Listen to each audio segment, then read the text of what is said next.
One of the most underrated things you can do to immediately impact both your appearance, the health of your skin, as well as how well these peptides are going to work is... The owner of Alchemic Labs, Mr. Anthony Castore. I absolutely love talking about peptides. But for all the cool peptides out there, the biggest polypharmacy we have is us. When we work out, get our sleep right, when we do all these things, we're producing exerkines, myokines, growth factors, all these peptides, and some that we haven't even discovered yet. If we build that as a pyramid, strong foundation, layers on top, we add these peptides in, that's really where the magic happens. One of the biggest mistakes that people make is, I'm going to take this one for this, I'm going to take this one for this. They are not educated enough to know whether or not some are going to be cancelling each other out or even causing some harmful effects. A lot of people are looking for the perfect biohack, and honestly, the perfect biohack is...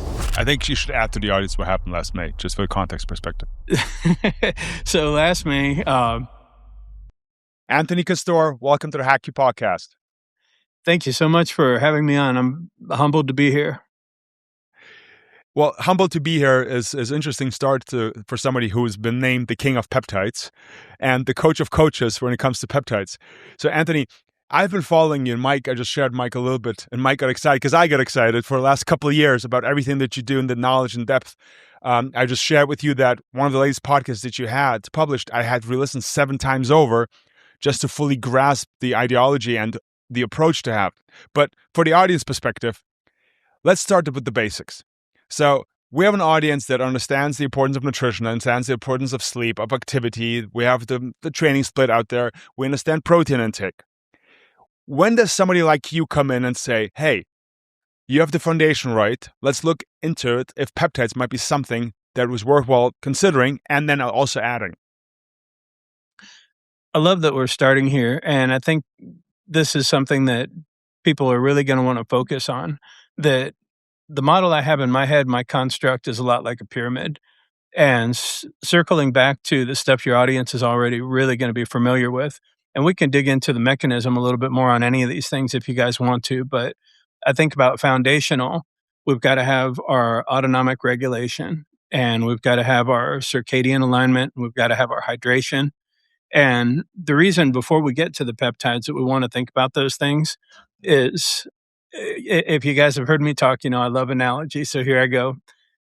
Imagine that it's 11 a.m. You got the day off of work, and your fiance sends you a text and says, we got to talk. I don't know about you guys, but there's going to be smoke coming off of my tires and I'm heading home. Now, if I get that same text from a boss at 11 o'clock, I'm going to drive a little bit slower and I'm going to wonder if I have a job. And the reason I point that out is because our autonomic nervous system is a lot like the context around that text. So when we think about a peptide, and a peptide is just basically a signal, it's an instruction for your cell to do something. It can be the right signal, the right text message, but depending where it's coming from and how that text message is read completely changes the room. So that's our foundational level. The next thing, and I think this will really resonate with you guys and your audience, I'm always thinking about strength training. And for all the cool peptides that we're going to talk about today, and I absolutely love talking about peptides. Never met a peptide I didn't like. But for all the cool peptides out there, the biggest polypharmacy we have is us. When we work out, when we get our sleep right, when we do all these things, we're producing exerkines, myokines, growth factors, all these peptides, and some that we haven't even discovered yet. And it's beautiful what we can do with an intelligently programmed strength training program layered on top of that foundation. The third level is going to be nutrition, and that's our scaffolding.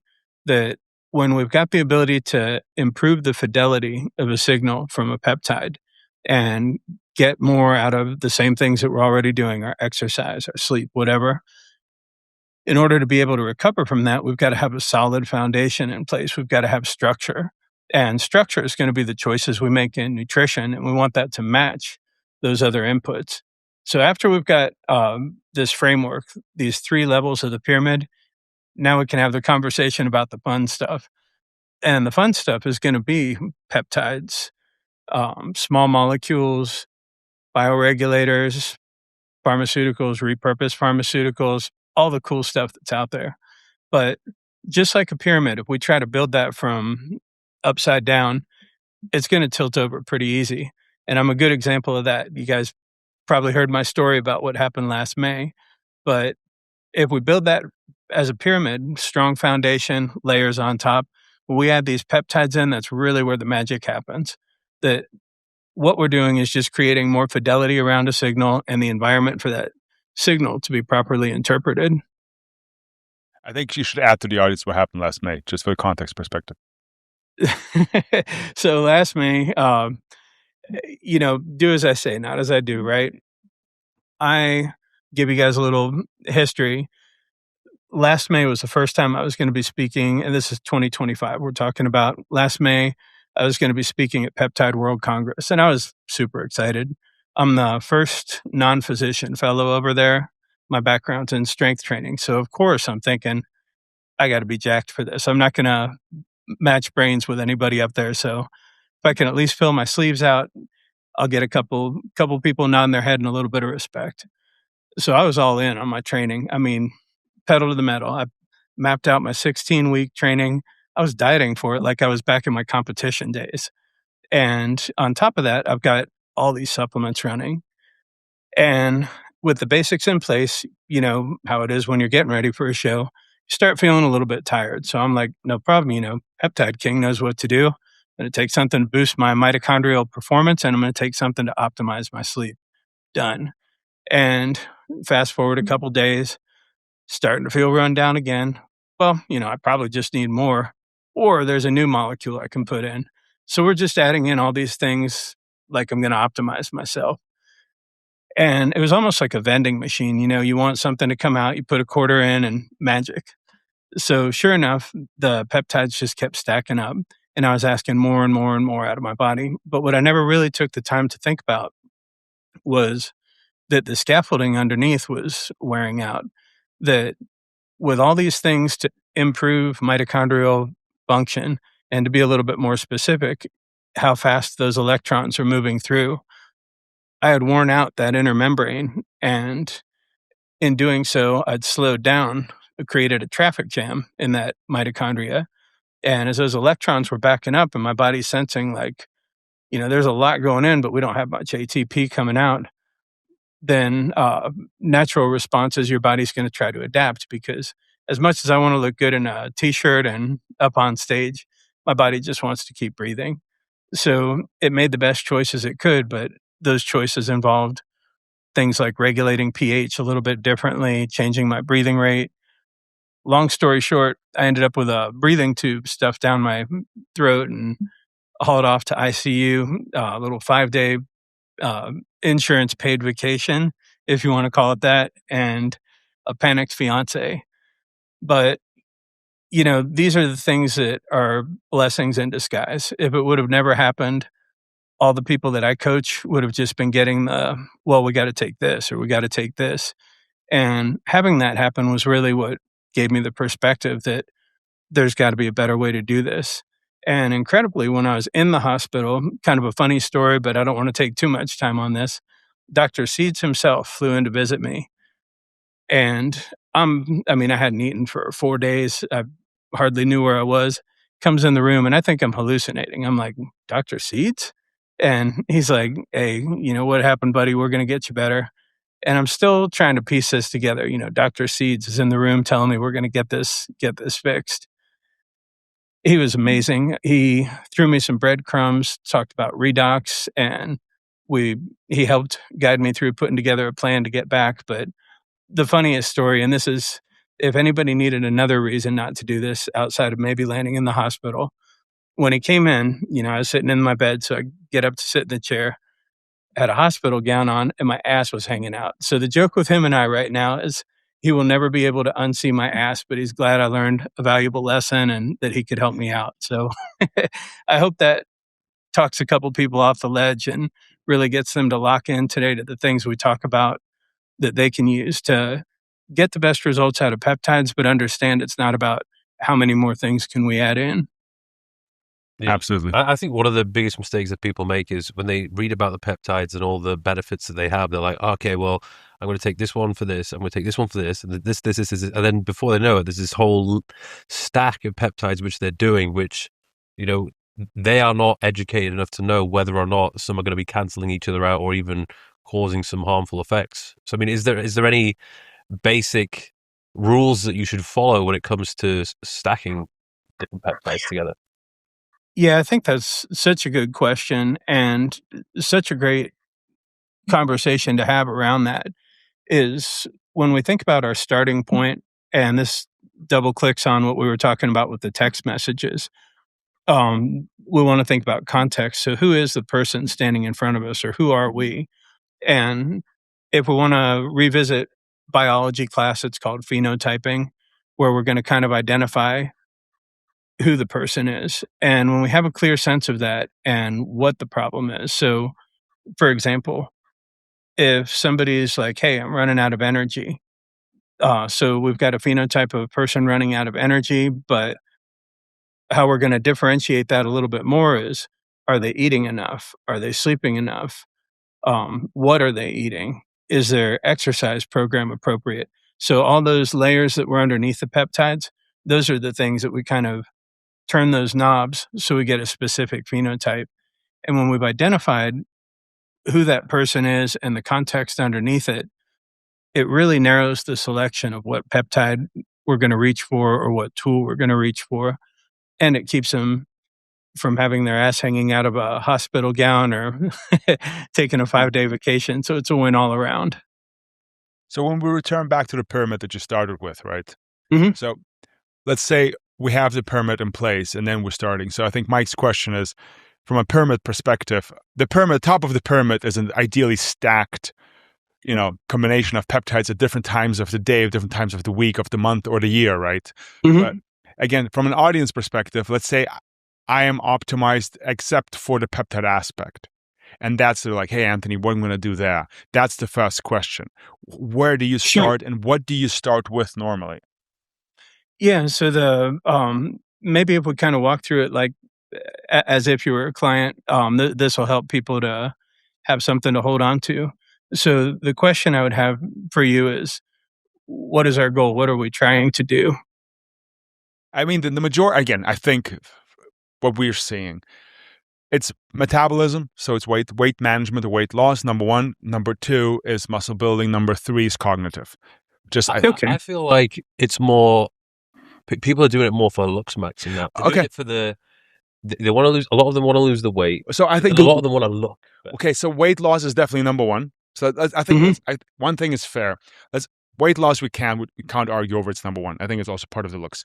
Okay. I think number two might be Looksmaxxing, because I think if people think about injecting and muscle mass, they don't think about peptides. I think they're going to go straight for TRT, HRT, and all that kind of thing. So I think let's start with the weight loss, and then let's think about the Looksmaxxing aspect.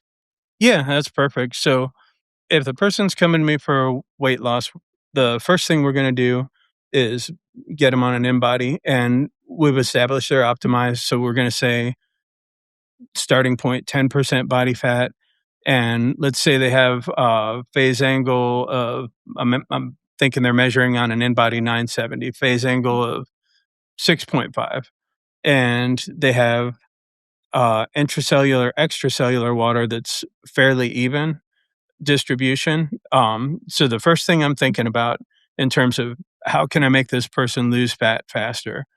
So I want to think about how do I shift 10% to 6%. No, I think, Anthony, you lost our audience when you said when somebody comes in at 10%, nobody in our audience is going to come in at 10%. No. This guy next to me right here is at what, 13? I'll ask that question when I'm going to be doing it. Yeah. So Anthony, men come in at 22. I want to be at 15. Yeah, so 22, I think probably the first thing we want to think about to make this person be able to really have the throughput that we want them to in a workout, which is ultimately where they're going to be burning the fat.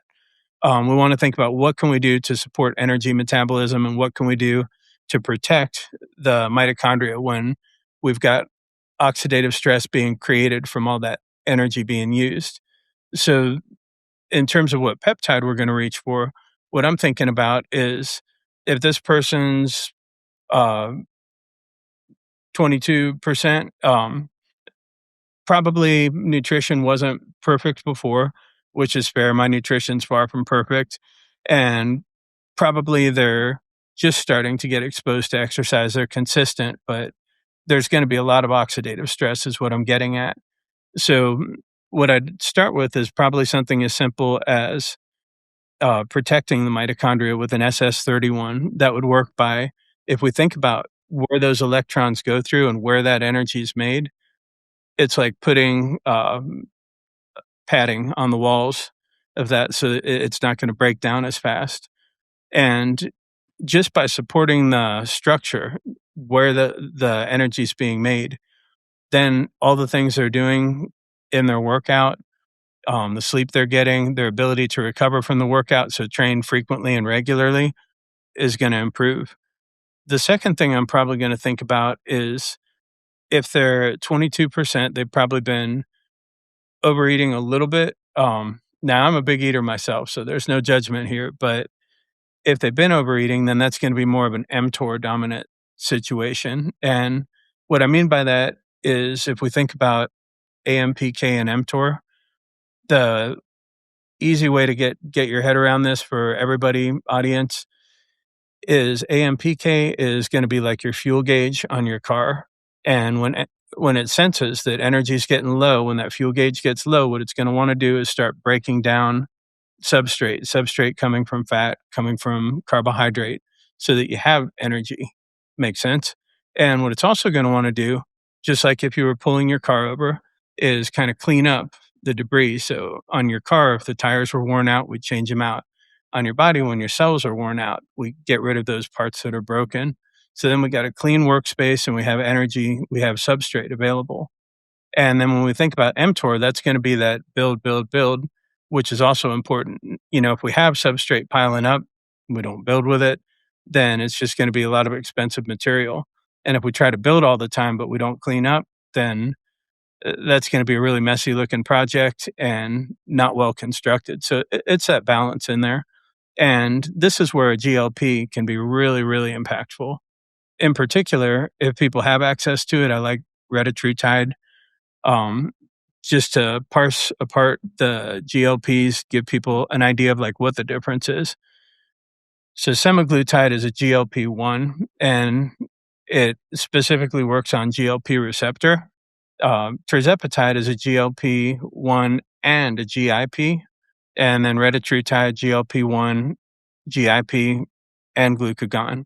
Now, the reason tirzepatide or retatrutide is superior is because of the ability to support, it's called phase shift.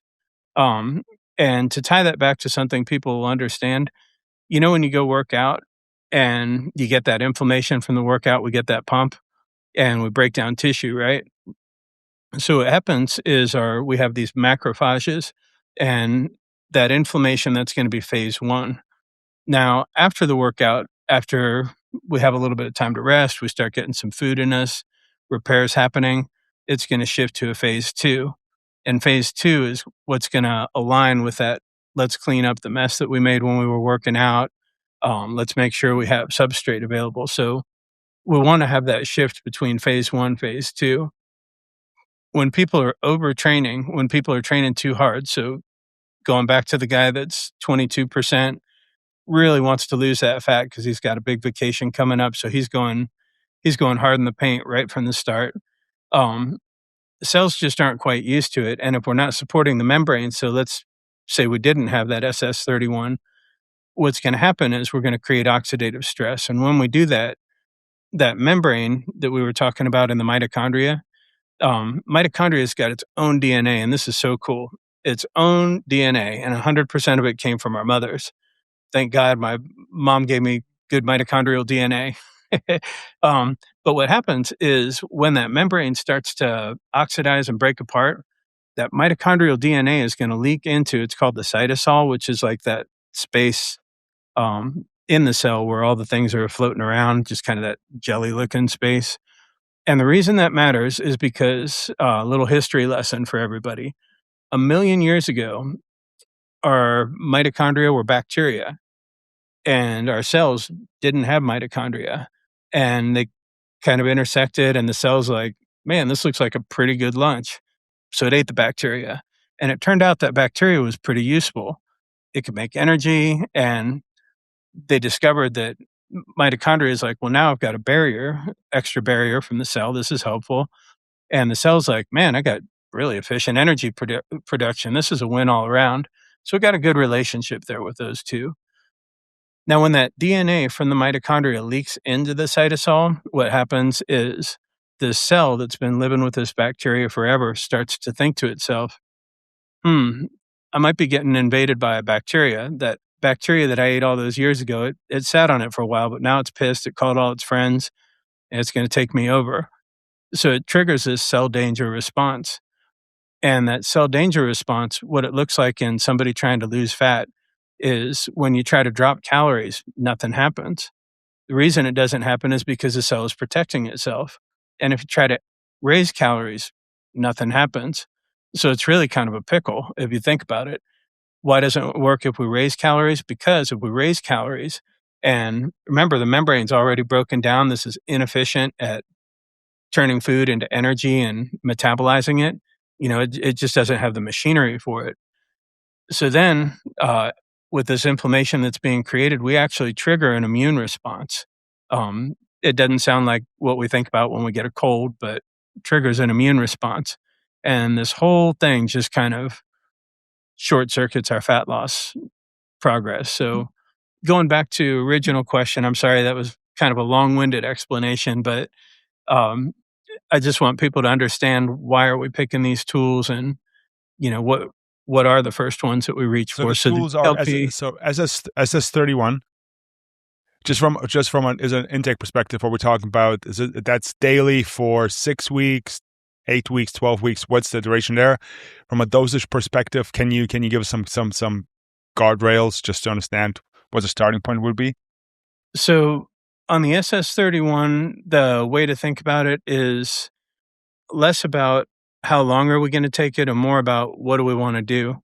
So the reason it's hard to be specific with that is because if somebody's been beating up their mitochondria for all these years and we got a lot of work to do, that could be a 6 to 8 week project.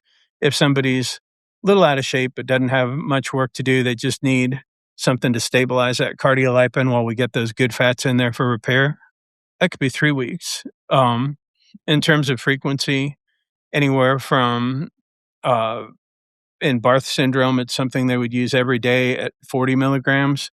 In people who are just trying to stabilize a little cardiolipin, set the stage for being able to perform better in the programs that they already have and maximize those lifestyle inputs, as little as 1 milligram 3 times a week could work. The better way to think about it, I think, or what I try to do when I'm working with people is always ask myself, if this is working, what would I expect to happen and how would I confirm that?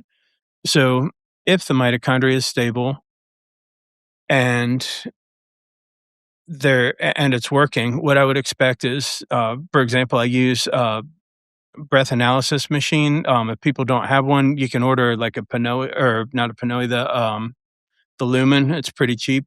It's not so much about it being precise. It's about it giving you a reading of whether you're burning more fat or more carbohydrate. Yeah.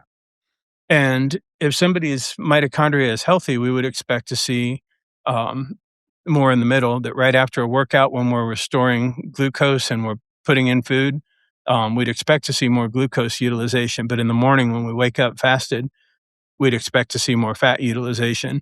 So just a simple thing like that when we're tracking, or even on an in-body, circling back to that phase angle. The phase angle is going to be the health of your cell membrane. And the higher the number, the better the health of your membrane. So we would expect to see membrane go a little bit higher, or a blood glucose monitor, another really simple one. If the mitochondria is working well, we're going to have the flexibility to switch fuel choices pretty easily. And that's going to be reflected on our blood glucose reading. So any of those is a real easy kind of at home, just going to check a couple times a day.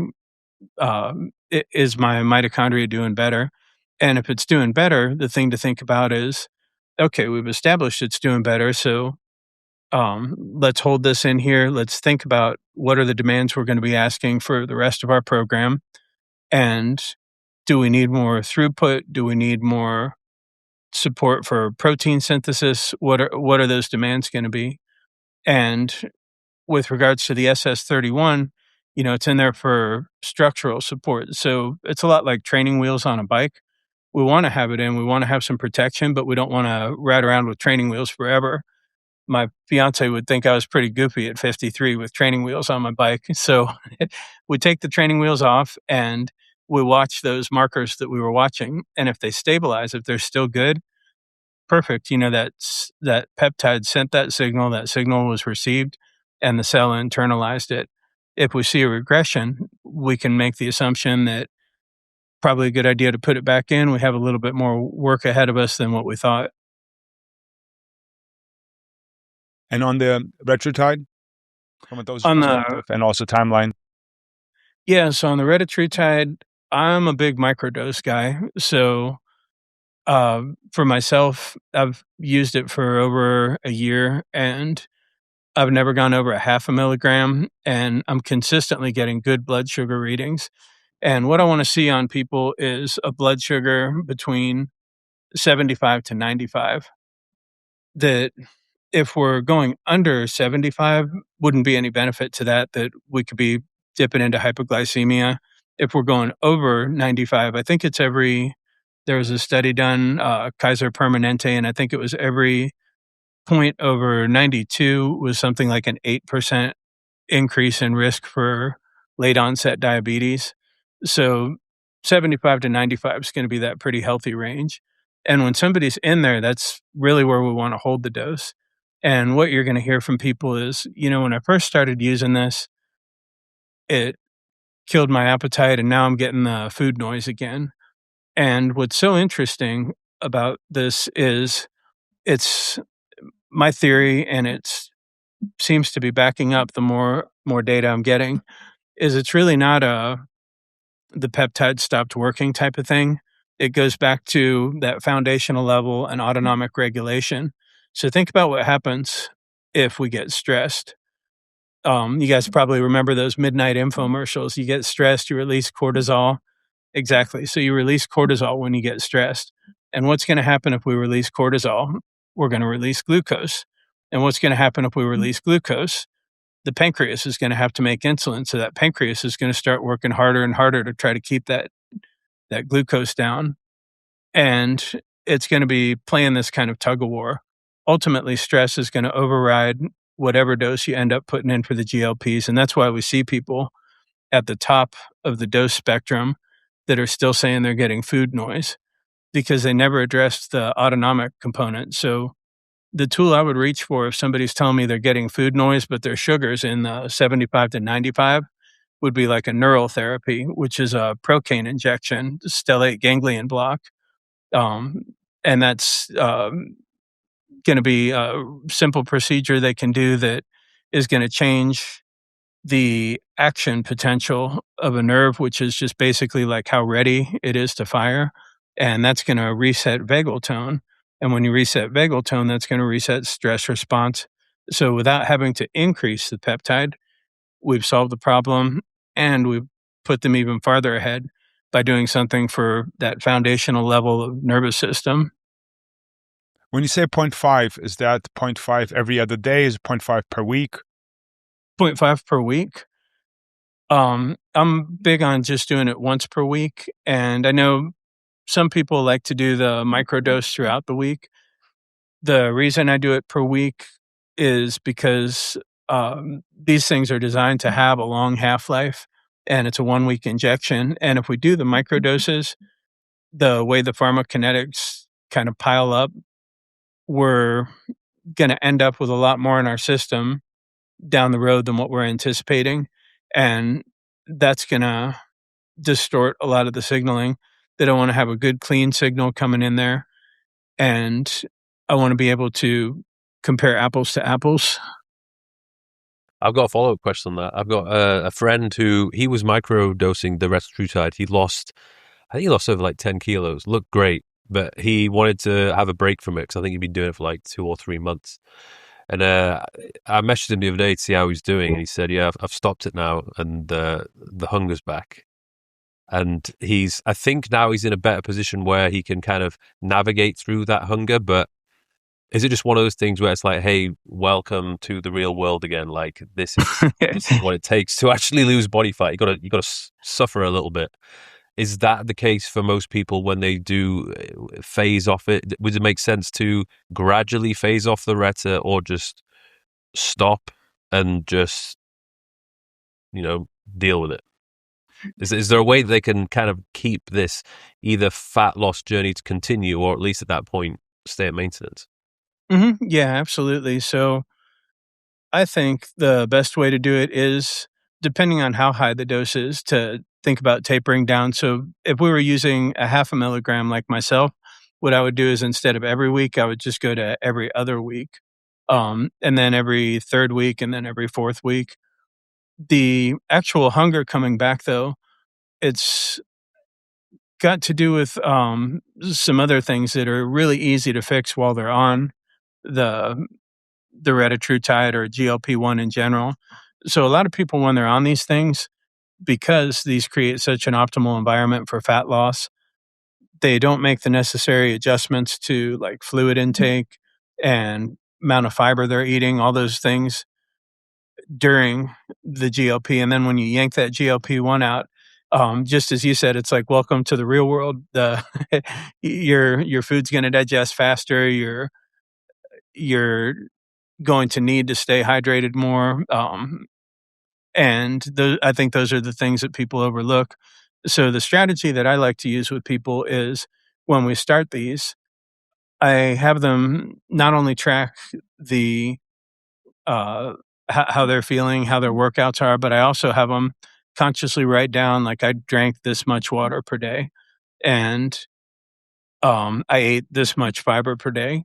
And it's really not so much about me saying you need to drink more water or you need to eat more fiber, that I just want to, as I'm seeing that over the week as a trend, I want to see if maybe there's an opportunity then at the end of the week for me to say something like, man, this was a great week. You really got some weight off. I love what we're doing. But if we were to just work on the water a little bit this week, I think you're going to get even better results, and you're going to have better workouts. Talk about all the things that hydration can do for you.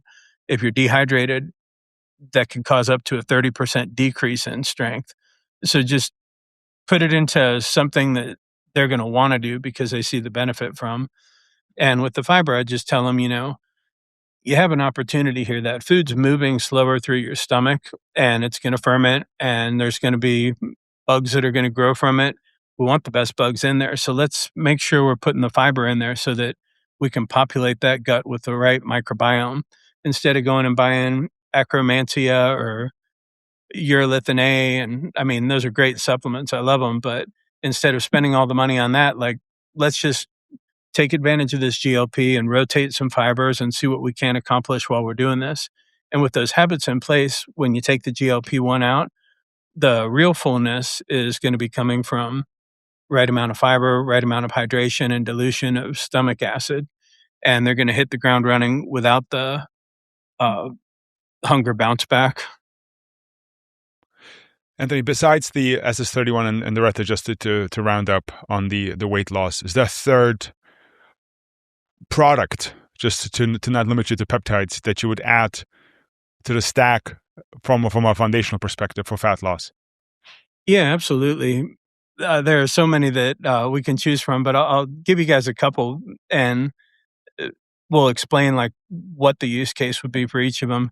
So, full disclosure, usually the first thing I go for is actually not a peptide. It's a ketone monoester, specifically the Veach monoester or the Oxford monoester. It's the same thing. And the reason that I'm choosing that is because when we think about the limitations for somebody working out and being able to recover from it, it's going to be governed by redox. And just to make redox really easy for everybody, just think about the word oil rig. easy enough, right? Oil rig. It's an acronym. So oil, oxidation is loss. You're losing an electron. Rig, reduction is gain. You're gaining an electron. Just that simple. And when we think about, well, how's that tie into fat loss? So our balance sheet of electrons that we're losing and electrons we're gaining is redox. And redox is what activates our own antioxidant system. So instead of having to take all these superfoods and antioxidants, we can activate that by just having redox working the way it's supposed to. And when we're able to do that, remember what we talked about a moment ago with that phase 1 to phase 2, how important that is? That's what's going to govern, one of the big things that's going to govern that shift and the timing of it, so that we're not putting out inflammation right after a workout when we want to have it. And at the same time, we're not extending it when we're trying to repair. So with a ketone monoester, it's going to work on redox. It's going to work on your antioxidant system. You can take a smaller dose before you go to sleep. It improves your GABA tone. So it's going to improve deeper sleep. So that's more natural growth hormone release and more restful sleep. So you wake up in the morning, better insulin sensitivity and better energy. And it also decreases, it's called histone deacetylase. Don't worry about the long word. Just think about your genes or a recipe book. And that recipe book, when we have an injury or when something goes wrong, it's almost like the ink wore out and the chef with the best intentions wrote something over it. And those pages are getting copied because nobody came in and audited it. So when we decrease, we'll call it HDAC, histone deacetylase, when we decrease it, that would be like going over and telling that chef who's just trying to get the pages done and keep up saying, hold on a second, before you write any more pages, let's make sure those are the right pages. And going in there and saying, oh, little misspelling here, we're going to fix that. And then being able to hand that page off. So it decreases replication of inflammatory or misrepresented genes. And circling back to the fat loss, why is this so beneficial? Couple things. In between meals, it's going to decrease hunger signaling. And that's one of the big ways that one of my secrets, if you want to call it that I'm able to keep people at such a low dose on GLP, because using a little bit of ketone monoester in between meals is going to decrease the hunger signaling, and it's going to improve energy availability. A ketone can get transported directly into the mitochondria and made into like nice checking account of ATP. And it does this through these transporters. They're called MCT transporters. So easy way to remember that: MCT oil, ketones, MCT transporters, although they're not related, just easy way to remember it. When we can do that, we're able to, so for example, if we're working out with weights and we're doing explosive things, we're burning through glucose and we're not making a lot of ATP. That's going to be as little as 2 up to 8. And if we're using oxidative phosphorylation, but don't really worry about the word there, like when we use a ketone, we can make 32 to 36 ATP. So just if you think about 2 versus 32, there's a big difference there. And when we think about what's that ATP getting spent on, that's the transportation of things like fat to be used for fuel. That's the support of our immune system, so we can remove metabolic waste that accumulated during the workout. That's our brain, so that we can contract our muscles and stay sharp at our job so that we can pay for our training sessions. And all those things are dependent on ATP. So anytime you can increase cleanly without creating oxidative stress, and that's another thing ketones are really good at, when we can increase cleanly the amount of ATP that we can make, we're supporting all the systems in our body. So yeah, big win with that one. And then just reminding the cell that it has that choice when the cell's in that danger response we talked about a couple minutes ago. It's heavily relying on fermentation and using glucose for energy, not very efficient. When it's reminded by that ketone, like, there's a better energy source out there, it starts to reestablish that metabolic flexibility that's so important, and that's going to lead to more fat burning from zone 2 and things like that. So that would be your third one, the ketone one. It would actually be my first one, but the third one that we talked about, yeah. The other ones you said you had a couple. What's the other one? Yeah, so I think GHRH, GHRPs are terrific, but we just want to make sure we're introducing them at the right time. If somebody's got a lot of inflammation, what we're thinking about is there's probably some immune-driven inflammation going on, and that would come from what we were describing a moment ago, like when that mitochondria DNA leaks into the cytosol. I think from an audience, I think it's tesamorelin and ipamorelin. Correct. Yeah, tesamorelin. Just to make sure. Yeah, because I think tesamorelin. Have you heard of tesamorelin before? Yeah. So I think it's more commonly known. Yeah, tesamorelin's excellent. And the reason that one's my favorite is because, one, it's going to have the highest magnitude of IGF-1 pulse, but not so much that we're really going to run into any issues. And it's also been used in humans since they used it for AIDS patients with lipodystrophy, which essentially you're getting fat where fat really shouldn't be, and injecting it locally got rid of it. It also improves how that cell is, how that mitochondria is handling energy at the entry point and the third bus stop, and then the ipamorelin. Anthony, quick one, because I heard this before in terms of injecting it locally. I think from an audience perspective, there's a couple of questions that a lot of people always ask. Does it matter where I inject? Especially when it comes to something like BPC, and people are like, hey, my back hurts. Should I inject into my back, or should it still be close to my belly button? That's number one. And number two, when we get back to tesamorelin and injecting locally, there's so much discourse about what the dosage should be. Because I've heard different stories, people going extremely. I don't even want to say how high they go. So first, how important is it to inject locally? Because I think you asked that question in regards to what does it make sense? Does it make a difference? And then obviously back to tesamorelin, what we talk about locally plus dosage wise. Sure, yeah. So in terms of the location of the dose, on some peptides, it's going to matter more than others. With tesamorelin, I keep it in the abdomen. I don't know anybody who's complained about their abdomen being too lean, and that's we got first one. Man, I'm jealous. The problem when I was injecting the GHKCU, it was getting a little bit problematic at one point. I had to go like from the sides. Oh yeah, you can do side or you can do thigh. Basically, wherever you have that subcutaneous fat where you can get a good pinch is going to be a good place to go with it. On the BPC, what we want to think about, because there's BPC, there's oral, there's inject, and the question always comes up, which one should I use? And think about it like that BPC it's a car full of workers, and those workers want to repair whatever they see that's broken. So if you take a capsule, and we know BPC is going to work on the endothelium, and it's going through your gut, and it sees some inflammation in there, well, those workers are going to get out and start working on that inflammation.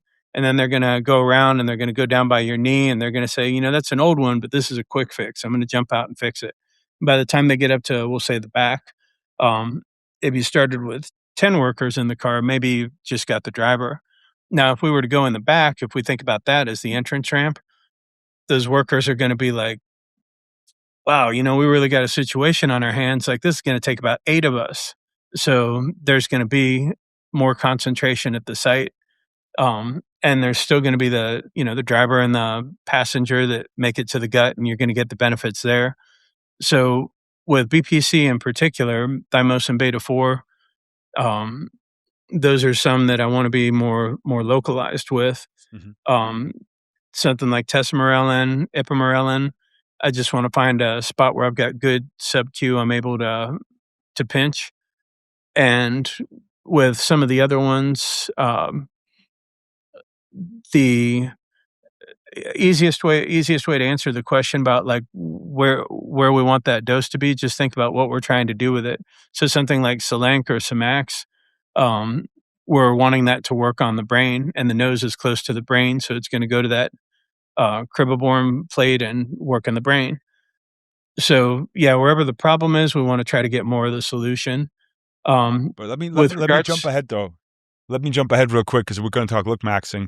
If we're talking about GHKCU, I mean, most people are worried about, their face when it comes to that, but nobody's going to inject their face at home, I hope, or otherwise, unless you tell us otherwise, because, if it's somebody somewhere is probably. 100%. I mean, I heard people about microneedling, so they would inject really, really high up and then microneedle into it, but I can't imagine myself doing that. Yeah, it's so the GHKCU, if people haven't injected that one, I just want to give you a heads up. It's normal. That one's going to burn. And it's not that you can't microneedle it in face or skin or whatever. It's just, are people going to actually do that? So when we think about other delivery forms for that, that's where something like a topical can be really beneficial, because just in terms of compliance, and you're going to get enough of it there to be effective. And it's going to be specifically on the skin. It's going to affect how red light communicates with those cells. So topical to me would make a lot of sense. For something like if if you guys are like me and you're trying to grow some hair back, that's where I think the microneedle. So Dean Henry, close friend of ours, has a similar haircut as you do. And every time he talks about GHKCU being so good for hair growth, he says, not for me, for other people. Yeah, it's a common. it can definitely, it could have some benefits there. And there's some other cool things you can do around like topical things for hair. Exosomes can be pretty effective too. But yeah, I guess with the GHK, for me, I kind of put it in two buckets. If I'm specifically using it for injury repair, I'm going to introduce it after BPC and thymosin beta 4 have been working for about 2 weeks. I'm going to layer it on top of that, and that's going to help with the collagen, laying down the collagen and the collagen alignment. If I'm using it for I think it's important for the audience. I think you've never heard of that, but actually, GHKC is being used for recovery too, as part of, as you said, protocol for BPC, especially for collagen production, for ligament tears, or all those kind of things. So most people think of GHKCU, they think about skin improvement, but it's a great recovery peptide too. Yeah, really can be great for that. It's going to help with collagen alignment. Kind of a cool side fact is, when you think about, if you have somebody that's on anabolics and they get a muscle tear, when the fibers repair, they generally grow in different directions compared to straight lines. And that's one of the reasons that they can be more at risk of a rupture down the road, because you have uneven lines of pull. And when you think about what can GHK offer, GHK plus the thymosin beta 4 and the BPC, what those do for how those actin or collagen fibers line up, that can give you that straight line, even line of pull that's going to be more protective down the road. The GHK can also have positive effects on when there's, we'll call them typos in the DNA, editing those typos in the DNA, because it's a small sequence, and those smaller sequences, just like a short kid when you're playing hide and seek, like me, you can kind of get in those spaces that nobody else can get in, and that would be our DNA. So it can get in there and help correct some typos. Real quick before we move on, testament on dosage, because we didn't address that. A lot of people have a lot of opinions online. Just wanted to hear what your thought process is there. Yeah, so I think it's, for me, I think starting at 500, it depends if they're taking other things with it, makes sense. And what I'm going to look at is blood glucose, quality of sleep and how well they're repairing. And on an in-body, I want to see like if they're adding lean mass. Now, for myself and for probably 90% of the people that I work with, 1 milligram is where you want to be on that. I wouldn't say jump right into 1 milligram. You always want to get the most out of the least. And taking more isn't going to be better if your cell doesn't need it. There's what we call saturation point, where essentially, easy way to think about it, we'll use BPC. So BPC saturation dose 400 micrograms. So if you take 1,000 milligrams, it doesn't mean you're wasting 600. It means after that 400, you're not getting a very high percentage at all of that 600. So that's pretty expensive, and there's not going to be a linear return on investment. It's not going to be better. That if you were to do like 500 twice a day, that would be more effective than doing 1,000 once a day. And with tesamorelin, it's really kind of that same thing, saturation dose, that when we get to a certain point, you can take more, but my question would be why? Why are you taking more? Well, I didn't think it was working. How did you know it wasn't working? Did you test your IGF? Did you measure your sleep? Did you look at your glucose in the morning? If they're just saying I'm not building muscle as fast as I thought I would, then what I would try to explain to them is the benefit that you're going to get from those pulses of growth hormone and increased protein synthesis is going to be dependent on you having the signal in place to make your body want to build more muscle. That's the workout. So are you doing everything there, as well as the raw material? So enough protein in the diet that you have materials to build with. And if all those things are in place and it's still not working, then my thinking is maybe we rotate to a different compound, something like MK677 that would have more water retention, but longer and stronger IGF response. And then when we think about like adding an ipamorelin with it, ipamorelin 100 micrograms is going to be sufficient dose for really anybody. And rather than increasing to 200 micrograms, to me, I would do it if we're doing it in the evening with the tesamorelin. I'd think about maybe adding it in the morning and then maybe pre-workout. You Essentially, in the morning or tesamorelin? So I assume you take tesamorelin at night, and then you might add ipamorelin to it. Would you do both in the morning? Just one of them in the morning? Which one is the one for the workout part? For me personally, what I generally do is tesamorelin in the evening, 5 days on, 2 days off, and I'll do my ipamorelin with it in the evening, 5 days on, 2 days off. And if we're thinking about 4 weeks, by week 2, when I've assessed that I'm properly adapting to the workout stimulus, that's when I might think about adding in another 100 micrograms of ipamorelin in the morning. If I hate to be vague, but we'll just say there's a lot of things that would depend on. So if I'm cutting and I'm going to have more protein in the morning, that would make sense to add that in. If I'm bulking and just eating a lot of food in the morning in general, so I'm going to have those higher insulin levels, it wouldn't be necessarily beneficial to add in that ipamorelin in the morning. That's where I guess this may be a good transition to jump over to muscle building peptides.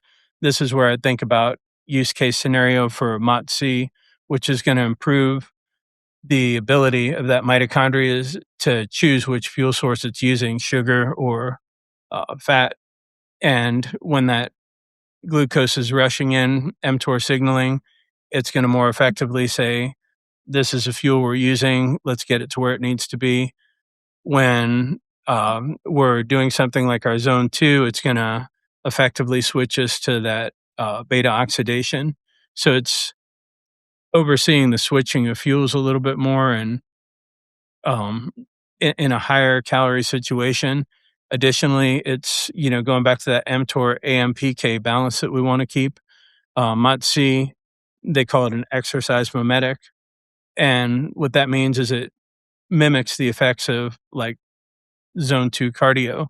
And the reason they say that is because it stimulates AMPK, and that's what you do with zone 2 cardio. And when you stimulate AMPK, if you think about going back to what it is, so if your fuel sensing is like, hey, we could use a little more fuel, um, your cell is also thinking, not only do we need more fuel, but I could really use a couple extra mitochondria to help me metabolize this fuel more efficiently. So you make more mitochondria. So when we talk about exercise mimetic, what MOTS does is it's disrupting the folate cycle, and that to your body is a stress, just like walking without food is a stress. And anytime there's stress, stress signal you can think of as that, we're going to need fuel. Do we have enough? AMPK is tripped. And when AMPK is tripped, that's going to make fuel available, clean up the mess, and tell our mitochondria that, hey, you probably want to make some copies of yourself. We've got some work coming up. I'd imagine that a lot of people that you're working with are competitive athletes who are either competing to, I don't know, get the best out of the performance, whether it's a particular lift or a competition they're doing, or whether it's more of a physical thing where they're trying to look their best, for example, bodybuilding. When it comes to peptides, if we're taking a natural athlete, if you were to use the perfect peptide protocol, how much of an effect does this have on the desired outcome? Are you getting like an extra 10%, a 20%, or is it one of those things where it's making the process easier? Because in my mind, I don't do any competitive lifting or anything like that. But what is more interesting for me is the bodybuilding shows, for example. I've done a few in the past. I'm debating whether or not to do another one again. And I'm thinking, if I was to do it this next time round, what's it going to look like if I do the peptides? Does the peptides make the process more pleasant, i.e., I'm not as hungry as I was in comparison to do it previously because my appetite is suppressed? Or does it actually also help me to maintain, if not build, more muscle? I'm imagining if I'm cutting, I'm probably not going to be building much muscle. But if I do have the optimal peptide stack, is it allowing me to maintain more of my muscle whilst I'm on a deficit? So there's a lot in that kind of question, but I guess the main thing is, how much of an effect does the peptides have overall on a natural athlete? And is it having more of an effect like with the recovery, the process, or the overall outcome? Yeah, I think in terms of answering that, kind of an easy way to, I'll start with an analogy, of course, and then I'll build it out. So imagine you have a really nice stereo and high fidelity. You absolutely love it, but you got a lot of friends coming over, so you want that signal to be a little bit louder and a little bit clearer. And if you turned your stereo all the way up to 10, the speakers are going to blow, it's going to crackle. But if you put a nice amplifier on there, the right cables and everything, you're going to be able to get more out of it. And peptides are really the same thing, especially for the natural athlete, that when we're doing things natural, our body's already sending the signals to put on muscle, to lose fat, to recover from the workout. But the challenge when you're natural is those signals sometimes are not really loud and they're not really clear. They're there, but it's the difference between if you're, um, if I'm standing over here telling you to do something, or if I'm right in back of you, hovering over your shoulder, yelling in your ear. That if I was yelling in your ear, you're going to be like, all right, I get it, I'm doing it, and it's not going to take much of me yelling in your ear at all. But if I'm over here and it's a little harder to hear me, you're going to execute to the best of your abilities, but the signal just might get lost in transmission. Hmm. So I guess You know, whether it gets to the point where you can't claim natural anymore because you're just taking so many peptides. Like if you entered a natural show and you get tested, let's say it was like super rigorous testing, Mhm. would you pass the test if you'd been blasting the peptide? Asking for a friend. Yeah, ask for a friend. So they can test for peptides. I know, like WADA, I work with a lot of pro hockey players and BPCs on the ban list. And the way they test for it is kind of Until next week. Hopefully until next week. Hopefully after next week, we'll get it off the list. Oh yeah, that would be nice. So they test for these things, not so much like the peptide is really just in and out of your system, but the effects it's going to have downstream and how those are going to be represented are things they can test for. So can they test for it? I've never had somebody fail a test, but they can test for it. So in terms of where does that line for being natural get blurred? The way that I think about peptides is they modulate. So to give you an example, if we think about testosterone, if somebody's taking testosterone, if your testosterone was like rock bottom 50 and you take testosterone, you could get it up to 3,000 or higher if you were so inclined by just taking more testosterone. Um, the difference when you think about peptides is when we talk about modulation, it's more like a volume dial. So you can turn it all the way down to 0, or you can turn it all the way up to 10, 10 being your natural ceiling. You can put more peptides in, but it's not going to go past 10. It just won't. So I guess it's philosophical, but to me, I wouldn't consider peptides not natural, but there are probably some organizations. Well, WADA would definitely disagree with me, and I I think that disagreement probably stems from a misunderstanding of how these things work and how much of an edge they give people. That with a peptide, if you think about the edge you're going to have for, and this circles back to your question about preparing for a show, I think it is going to make the preparing for a show a lot easier because all of your processes are going to be working exactly the way you'd want it to. So there's a little bit more buffer in there within the confines of what you're able to do, but a little bit more wiggle room all the same. And it comes from those precision signals. And so I think, I guess, kind of big picture is as long as you're doing something that is only optimizing what you have to work with, I don't consider it cheating. It's like we're using computers right now. And you could make the argument, well, that's cheating. You know, you should be writing letters to each other. We could write letters, but it wouldn't make for much of a podcast and it'd take forever to get there. So when there's something that can enhance the environment, but doesn't really replace me talking or you guys talking, it just makes it a better experience and more accessible to people, than to me, green light.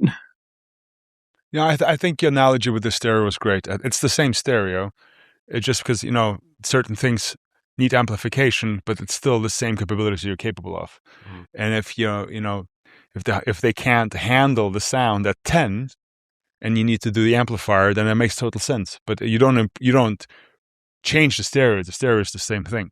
So yeah, the verdict is from Anthony, king of peptides, and myself as your natural, even after doing GHKCU and Dihexa and other things. Yeah, I lost my peptide virginity this year. Yeah, I don't think it's gonna slow down. So as Anthony, I think because Mike lost his peptide virginity to GHKCU because he was looking into Looksmaxxing. Can we go back to the Looksmaxxing aspect? Uh-huh. What peptides could people use if they're looking for a more, let's call it, superficial improvement, anti-aging, and all those kind of things? So I think GHK is a great one in terms of what it can do for skin, for hair. I think like a topical NAD can even be really effective. And I think probably one of the most overlooked things in terms of uh, skin health, and I guess in the broadest sense of the term, if we think about creatine as a peptide, um, creatine is also a neutral osmolyte. And what that means, just so everybody's on the same page, just think about that as a little speck, a particle that doesn't have a charge.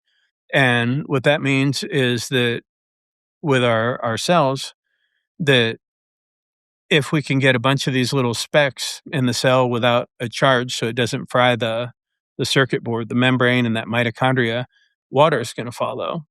And if water is going to follow and that cell is going to swell, remember the first time you took creatine, how you get that awesome swell? I don't know about you guys, but I think I was like 14 and begging my mom to drive me over to my girlfriend's. Like, she'll never see me like this again. You got to take me, Mom.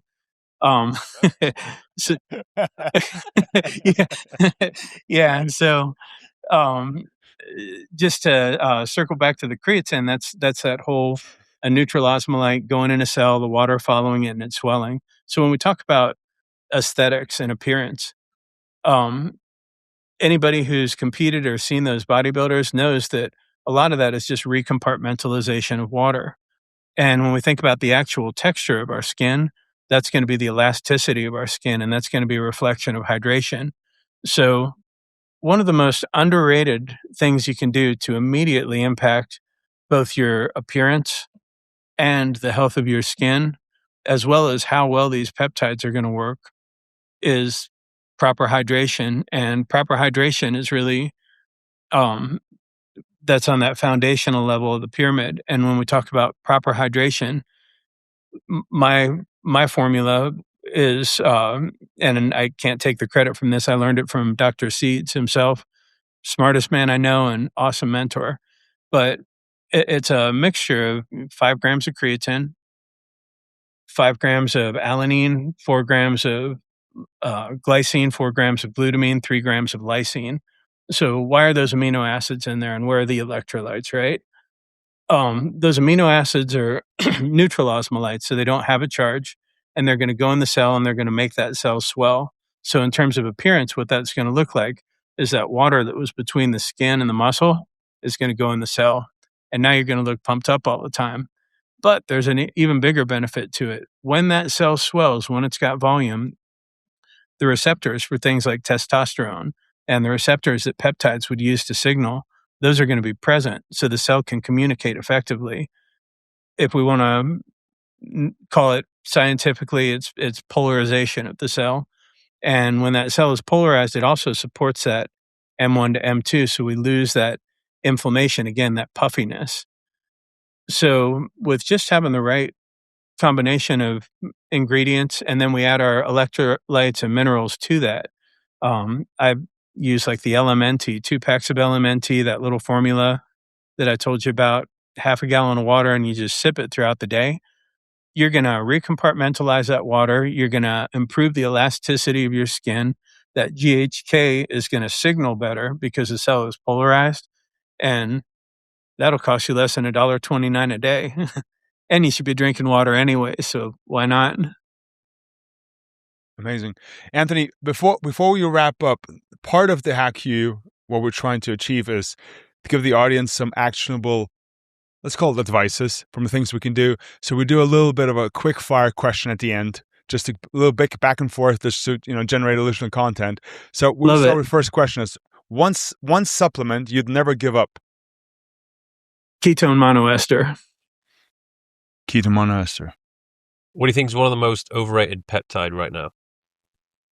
Most overrated peptide, MOTS-c. It's a great peptide, but people are using it for the wrong thing and expecting more out of it than what it's going to do. I have to double click on that. MOTS-c, most people think I should do it before I do a cardio session to enhance fat burning. Is that in line?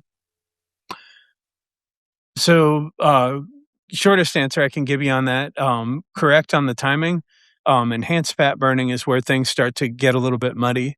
That if we've got a cell that's inflamed and that essentially has a traffic jam of electrons like what I had, and I'm speaking from experience on this one, that's exactly what I was doing. I'm like, well, I'll just take more MOTS-c. I'll just take more. So I'm increasing the speed the electrons are going in, but I don't have anywhere for them to go out.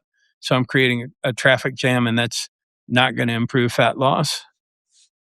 Awesome. Well, it makes total sense now why MOTS-c would be on your list given your recent history. Most underrated thing. Yeah. Most underrated thing for health that costs nothing. Most underrated thing for health that costs nothing is perspective. That a lot of people are looking for the perfect biohack.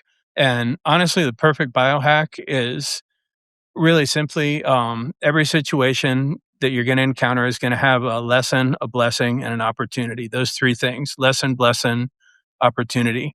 And if you look through every situation with that lens, you're going to find that your autonomic tone is going to recalibrate.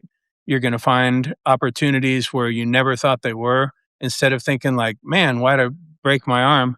Man, I've got a new career. I can be the best ever at fixing an arm. I'm going to heal faster than anybody's ever healed, and people are going to come to me for this knowledge. So, lesson, blessing, opportunity, best biohack ever. What's a health trend that you think is a fad right now? The health trend I think is a fad is that's a good question. I guess so. I think people are overdoing the cold plunging.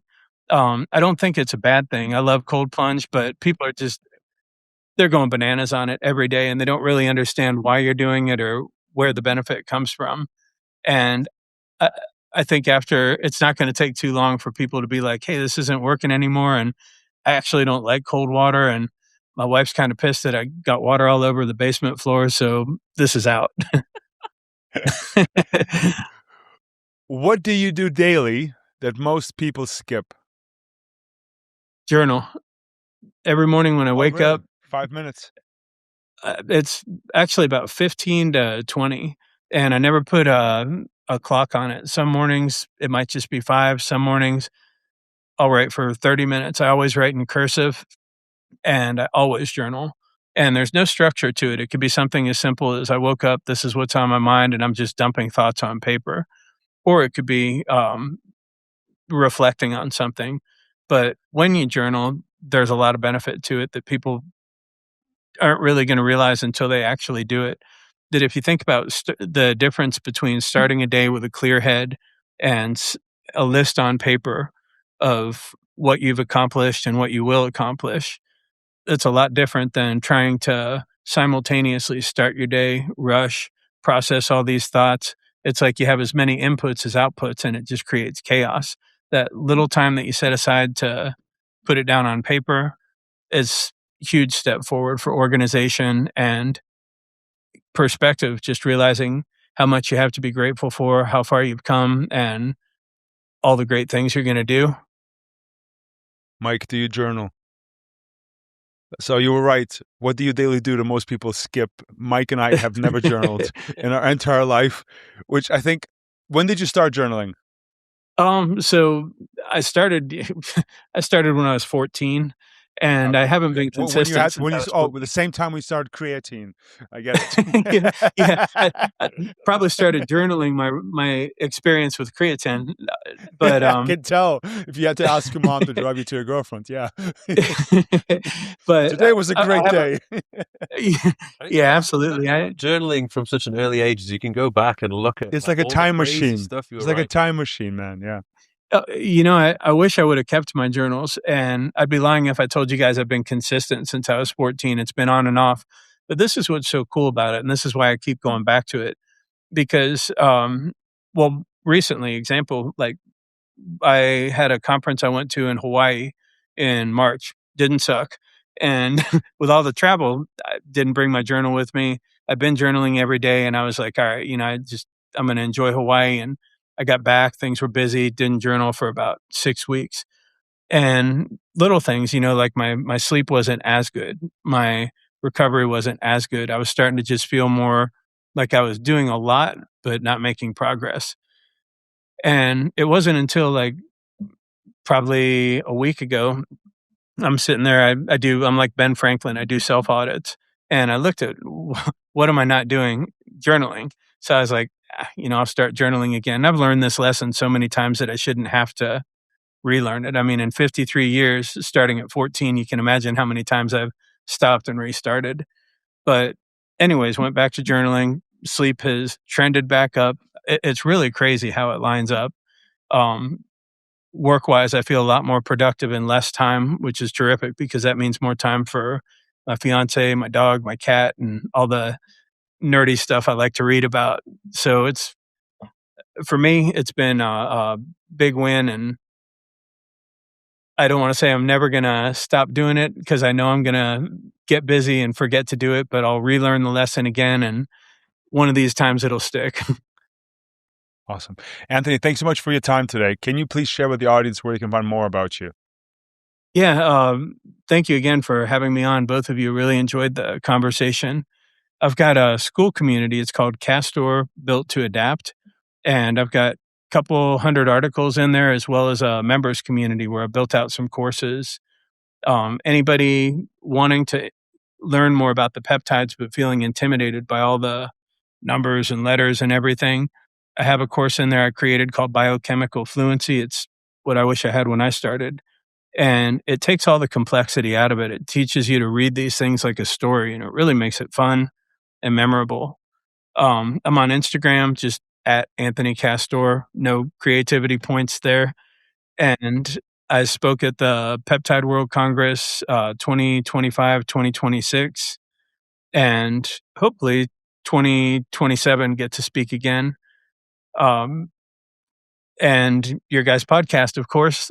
So anything I can do to support people out there, I love these conversations. I love that people are interested in learning about this stuff, and I know how fun it is for me to learn about it. So whatever I can do to support somebody's learning and enjoying this space and getting the right information, I'm there. Awesome. Thanks so much again. Pleasure to have you on. Speak soon. Absolutely. Thank you.